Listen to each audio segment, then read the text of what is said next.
When you need mealtime inspiration, it's worth shopping Kroger, where you'll find over 30,000 mouth-watering choices that excite your inner foodie. And no matter what tasty choice you make, you'll enjoy our everyday low prices, plus extra ways to save, like digital coupons worth over $600 each week. You can also save up to $1 off per gallon at the pump with fuel points. More savings and more inspiring flavors make shopping Kroger worth it every time. Kroger, fresh for everyone. Fuel restrictions apply.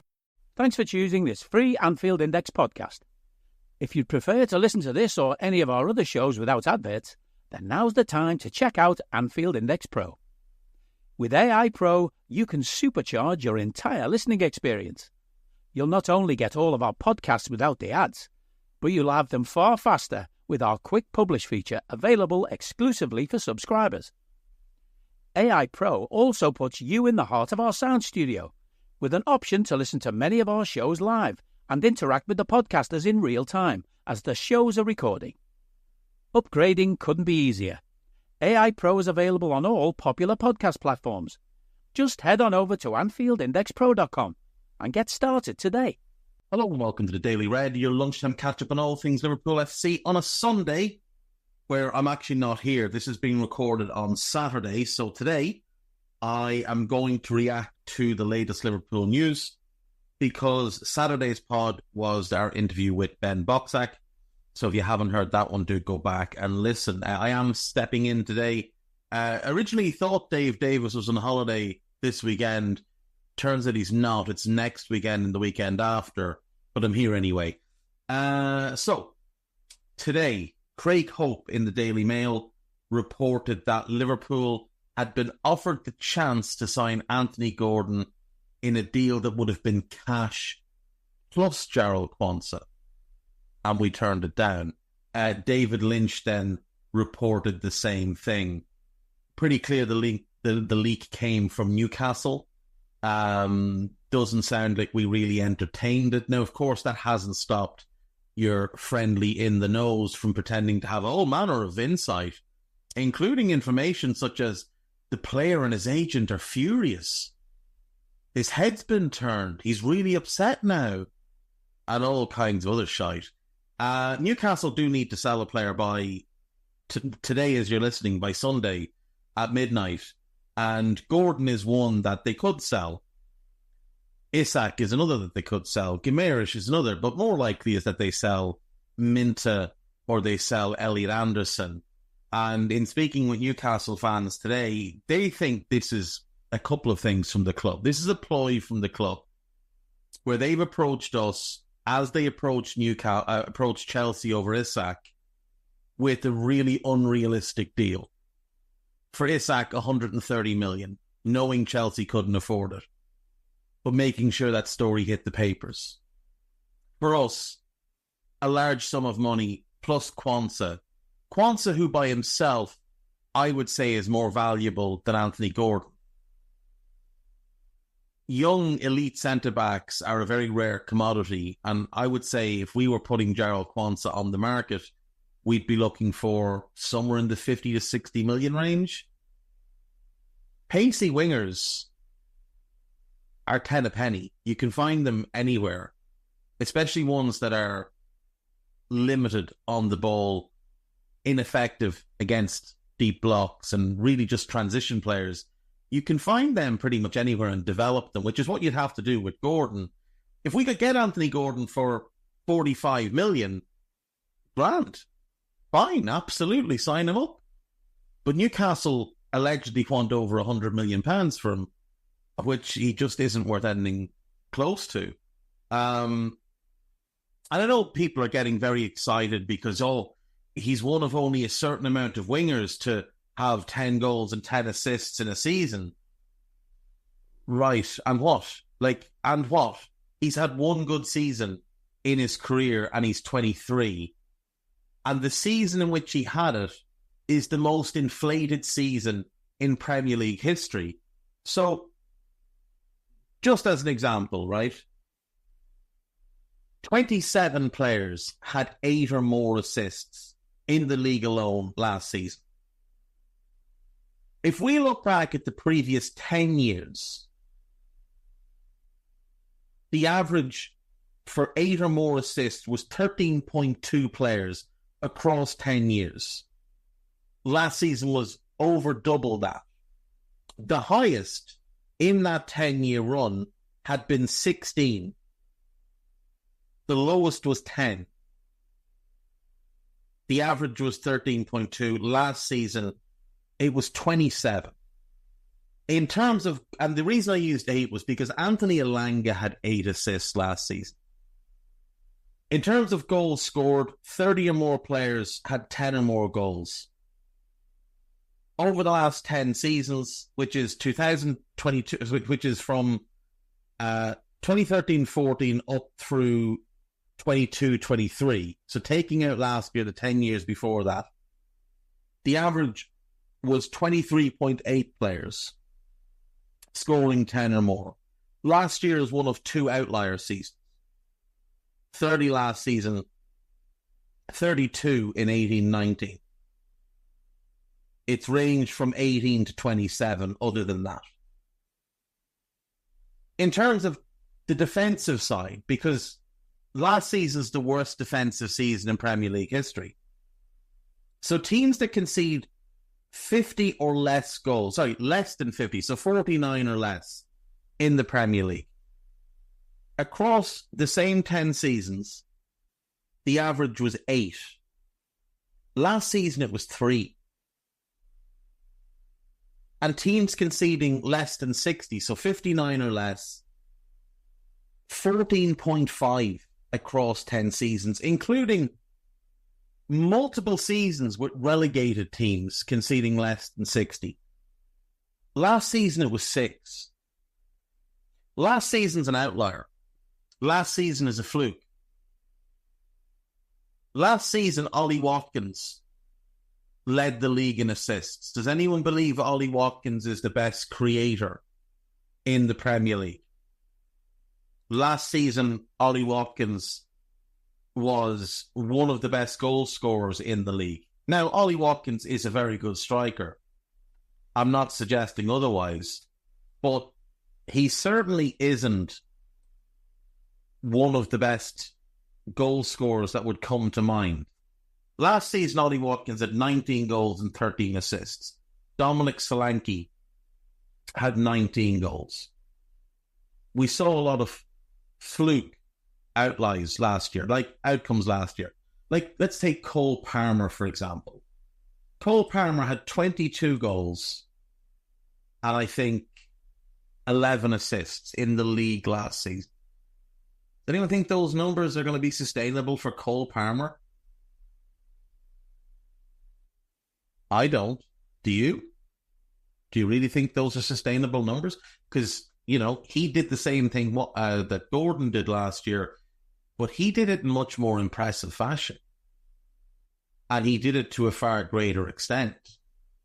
Now, look, like I say, if Gordon was available for 40 to 45 million, then absolutely. But at anything more than that, no. I understand he's got decent underlying numbers for 18 months. That includes 12 months of massive inflation in the league. And also, he's doing that in a 4-3-3 in a team that lives on transition. We'll play 4-2-3-1 and won't have nearly as many transition opportunities. He's ineffective against the low block. He's not a particularly good passer of the ball. He's not a tricky winger. He's a knock-it-and-run winger. And if there isn't acres of space for him to run into, he's not effective. Other kind of Liverpool-based news, player that we had been linked with, player that I think a lot of us were keen on, Archie Gray. It looks like he's on his way to join Brentford in a deal worth £35 million. Now, it's a really smart deal for him, and I would imagine he has turned down other opportunities to go to Brentford because they've probably guaranteed him A, minutes, and B, a release clause. I would say it's similar to when Olise went to Palace when he could have gone, well, he could have joined us, he could have gone to United.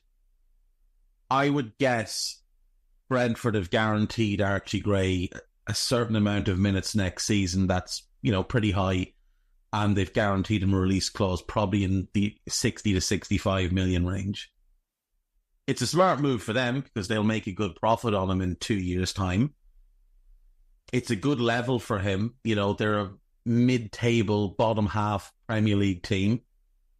They play good football. They've got a good coach. There's good players there. So he'll be walking into an established, solid group. And it means that if and when that release clause kicks in, we should be standing firmly at the front of the queue. It gives us an opportunity to buy him down the road when we wouldn't have had the opportunity to get him had he gone to Spurs or Chelsea or United or City or Arsenal.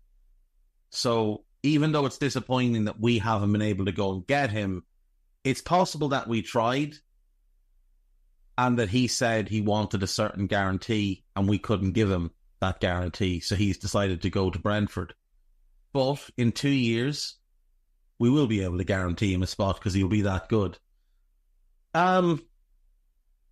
The other day, I went through the squads of the Copa America teams and picked players that I'd like us to sign or could be interesting. Today, I'm going to do the same for the Euros. So strap yourselves in. Germany, Musiala for sure. Wirtz for sure. Bring back Emre Can. I really like Schlotterbeck, but he doesn't really make sense for us. He doesn't have, I don't think, the pace to play as a left back in a back four. So I don't think he works in that regard. I quite like what I've seen of Mittelstadt, but he's 27, so unlikely to be somebody that we target. I do love Leroy Sané, but there's just no way that we would sign him at 28 with the injury history and with the wages that he would command. Scotland, there's nobody. There's absolutely nobody. I do quite like the look of Tommy Conway from what I've seen at Bristol, but nobody. Hungary, there's only one. We have the best player they have. The other one I would like is Milos Kerkez. I think he's got huge potential. In the Swiss squad, if Ali was to leave, I really like Gregor Kobel, who's third choice for them despite being the best goalkeeper in the squad, but Jan Sommer is very, very good. I quite like Sturgeon, the centre-back, but he's too short to be a Liverpool centre-back.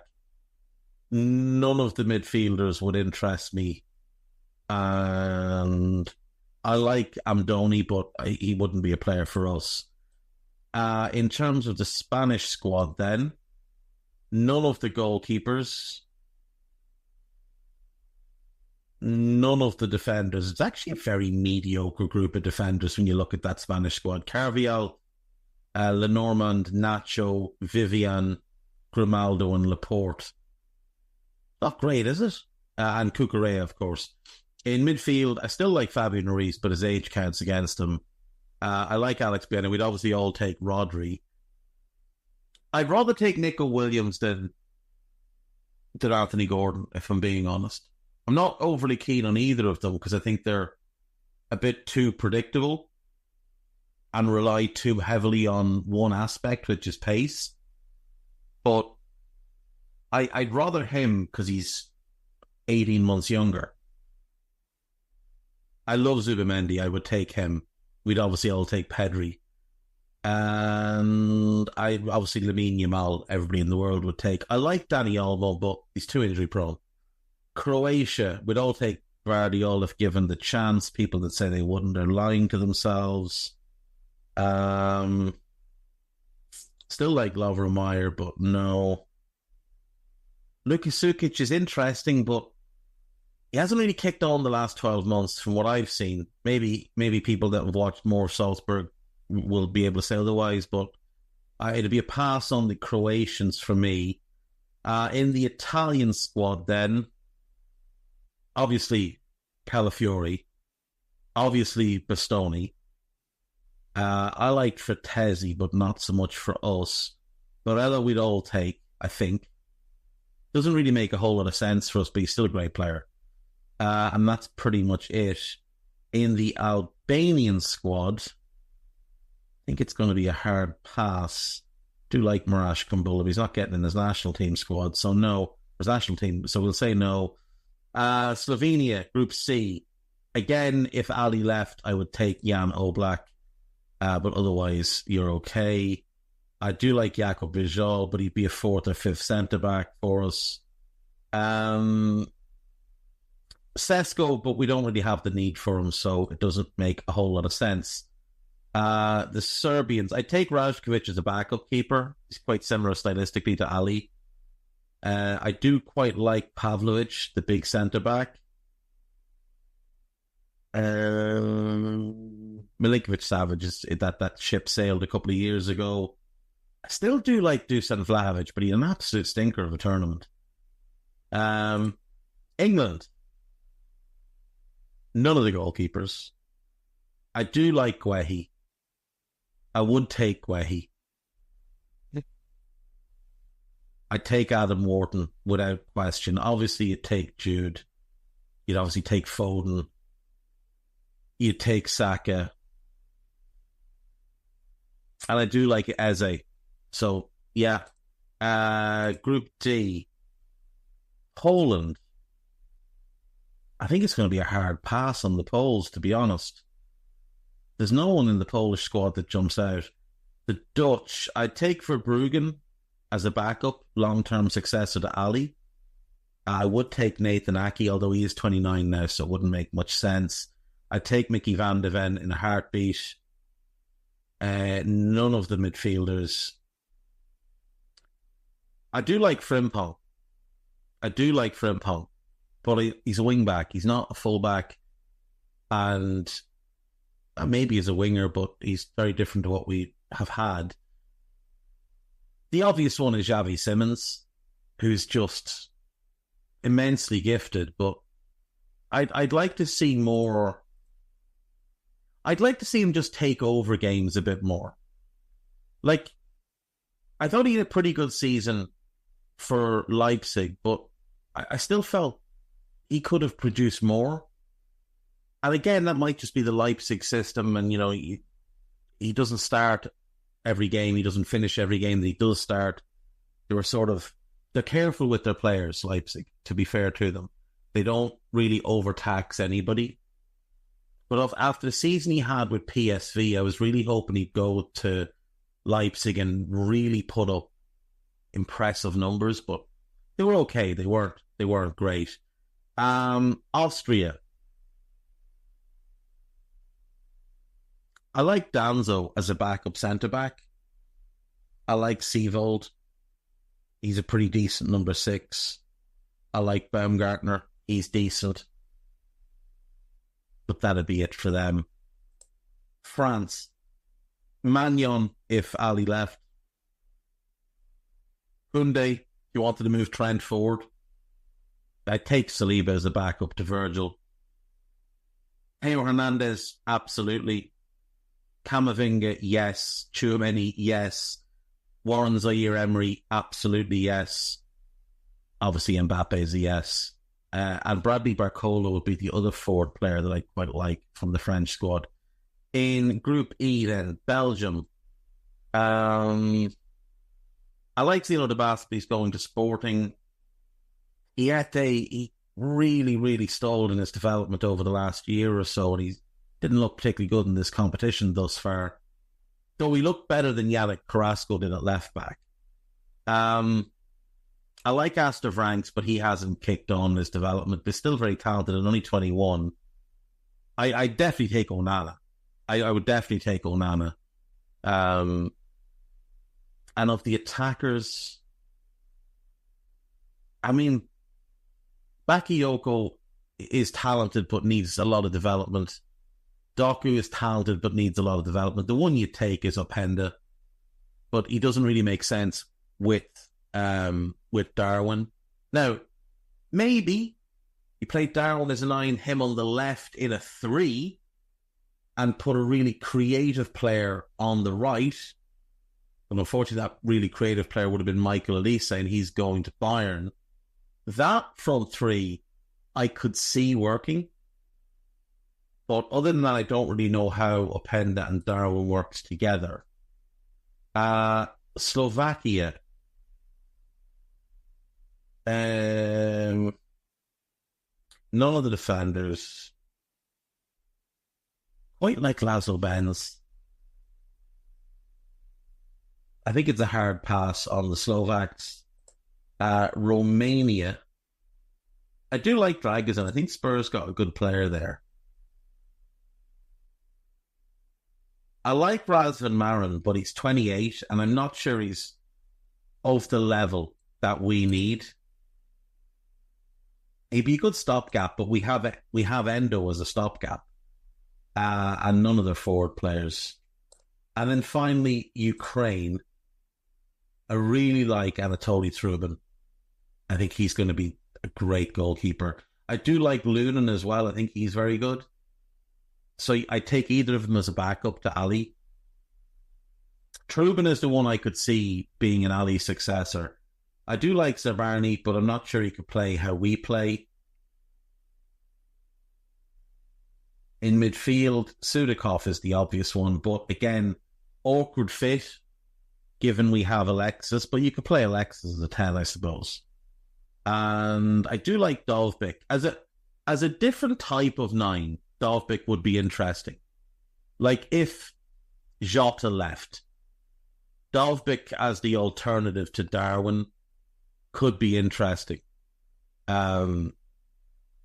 He's a bit more of a traditional 9 than Darwin. They could probably play together a little bit as well, especially if Darwin was happy to play left if we were playing a 3. But Dovbyk just loves to absolutely batter centre-backs. It's tremendous to watch. Really, really good player. Right, that is that. I'll just go around the main sites and see what's on them today. It'll be a day out of date, unfortunately, when you hear it. But yeah, Liverpool's big problem with injuries that Arne Slot will need to address, and fast. That's one piece there on This Is Anfield. Club chief hints at why Liverpool transfer talks for defender are dragging on. That is about Sepp van den Berg. Joe Gomez snubbed at left back for player with no experience. So Ezri Konsa apparently is going to play at left back for England if Kieran Trippier is injured. Now, Ezri Konsa in his club career has played 0 games at left back. And in his international career has played 0 games at left back. So no games at left back in his entire career. Joe Gomez has played 31 for us and 2 for England. So 33. And Kieran Trippier, just in case you were curious, 17 games in his entire career at left back. One of them at club level. For Spurs against Barnsley in an early round EFL Cup match 7 years ago. Other than that, the only manager who's ever picked him to play left back is Gareth Southgate. Bukayo Saka, I think Brundish had this, 22 games at left back in his career. So the most experienced left backs are Shaw, Gomez, and Saka. So of course, the brainiac that is Southgate goes Trippier and Konsa because, well, he's absolutely terrible at his job. Club chief hints. What is this, I wonder? I do wonder if we're holding off until the new year, like the new financial year. We're waiting. We've been in contact. Liverpool training starts. Okay, so Christian Heidel, who's the Mainz sporting director, says that they are talking to Liverpool, but that the reason Liverpool are kind of slowing things and not moving forward with any deal is because Van Dijk and Konate will be away at the Euros, so we'd only have Quansah and Vandenberg there for pre-season training, so it might just be a numbers thing. Luis Diaz scores thumping penalty. Colombia had a good win in the Copa. Midfielder departs Liverpool on a free. That is Malcolm Freundorf, who has moved on. Liverpool tipped A hijack bid for Chelsea youngster joined 1.5 million signing. So Alvin Amon is the 1.5 million signing. But it was being suggested that Ryan McAdoo of Chelsea was set to join the Reds, but it now looks like he is set to join Manchester City. They probably bought his parents a house or something. Wouldn't be the first time they've done something like that either. Never underestimate how underhanded clubs can be in their pursuits of young players. Ali had a good night for Brazil, made a great save in their big win last night. They won 4-1. Liverpool get surprise second chance to sign midfielder 1 year on, says Alex Capel on Anfield Watch. That is Manuel Ugarte, who I think would be a really, really good signing for us. Dwight York has said that Manchester United should sign Trent. Dwight York might be one of the most deluded people in the world. Like, this is a guy who genuinely thought he should be given the United manager's job because Ollie'd had a go. Incredible stuff. Genuinely incredible stuff. AnfieldIndex.com. We're still boycott. Actually, you know what? Let's check out and see what Alpanda Day has on the Dave O.C. Cup. There's definitely a piece about Gordon. There are 3 pieces about Anthony Gordon, a piece about Ali, a piece about Skirtle, another piece about Ali, and a piece about Wayne Rooney. Fabrizio Romano confirms Philippe Coutinho agrees terms for return to former club. Oh, he's going back to Vasco da Gama. Good. AnfieldIndex.com then to finish us up for the week. Journalist, Liverpool eyeing top Bundesliga star for summer transfer.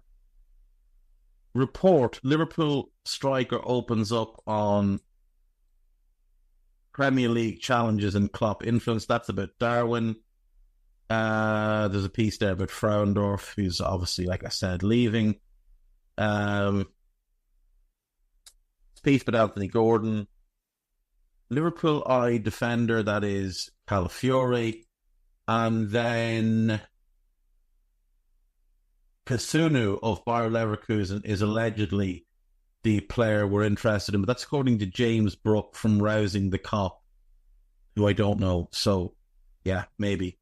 Podcast-wise then, we have lots of new ones. So today is Saturday as I record this. I have spent about 45 minutes chatting with Ben Boksak about Hungary and Dominic, and then about his new book, which sounds absolutely fantastic. Can't wait for it to arrive. So give that a listen. There is also a fantasy football pod on the EPL Index side, which is Dave Davis and Ben Pescod. So do give that a listen. There is a couple of new Euros pods. One is me and Guy from yesterday. One is me and Carl from today. So listen to those. There is a new AIP, which is Trev and Lisa Marie. And then there is the latest Buzz podcast, which is Mississippi Burning, which is one of the great films of the last 50 years. Go and watch the film. It's Gene Hackman. It's Gene at his very, very best. Willem Dafoe is brilliant in it. Francis McDormand is brilliant in it. Go and watch the film and then listen to me and Trev for about an hour and 40 minutes having a good old chat about it. We were going to record another Buzz today, a slightly different type of Buzz, but we've been unable to. Circumstances just didn't allow for it. But we'll get that done during the week and get it out for you. So there you go, folks. Enjoy the rest of your Sunday. And hopefully you're listening to this early in the day and England will be losing later in the day. Take care of yourselves. Bye-bye. We hope you enjoyed listening to this Anfield Index show. Please be sure to subscribe to our channel so future podcasts find their way to your device automatically. There's nothing quite like fan engagement, and we'd love to know what you think of anything discussed on this show. The best way to get in touch is over on our free Discord community, where both podcasters and listeners debate the hottest LFC topics 24/7. Sign up free now at anfieldindex.com/Discord. You won't regret it. You can also follow us on Twitter at Anfield Index and find us on Facebook by searching for Anfield Index.